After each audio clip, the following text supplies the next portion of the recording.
मुकाशवा बाब 4। इन बातों के बाद जो मैंने निगाह की तो क्या देखता हूँ कि आसमान में एक दरवाज़ा खुला हुआ है, और जिसको मैंने पेशतर नरसिंगे की सी आवाज़ से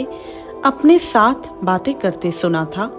वही फरमाता है कि यहाँ ऊपर आ जा,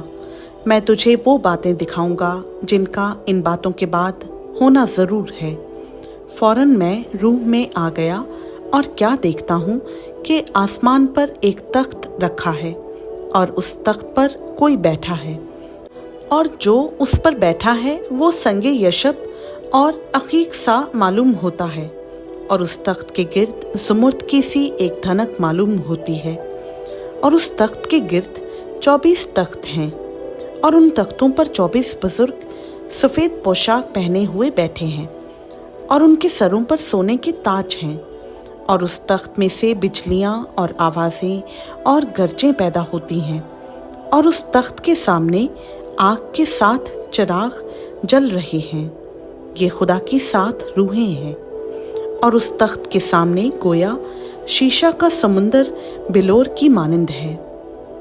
और तख्त के बीच में और तख्त के गिर्द गिर्द 4 जानदार हैं, जिनके आगे पीछे आंखें ही आंखें हैं। पहला जानदार बब्बर की मानिंद है, और दूसरा जानदार बछड़े की मानिंद, और तीसरे जानदार का चेहरा इंसान का सा है, और चौथा जानदार उड़ते हुए उखाब की मानिंद है। और इन चारों जानदारों के 6 पर हैं, और चारों तरफ और अंदर आंखें ही आंखें हैं, और रात दिन बग़ैर आराम लिए ये कहते रहते हैं कि खुदूस खुदूस खुदूस, खुदावंद खुदा क़ादिर मुतलक, जो था और जो है और जो आने वाला है। और जब वो जानदार उसकी तमजीद और इज़्ज़त और शुक्रगुजारी करेंगे जो तख्त पर बैठा है और अब्दुल्लाबाद ज़िंदा रहेगा, तो वो 24 बुजुर्ग उसके सामने जो तख्त पर बैठा है गिर पड़ेंगे और उसको सजदा करेंगे जो अब्दुल्लाबाद ज़िंदा रहेगा,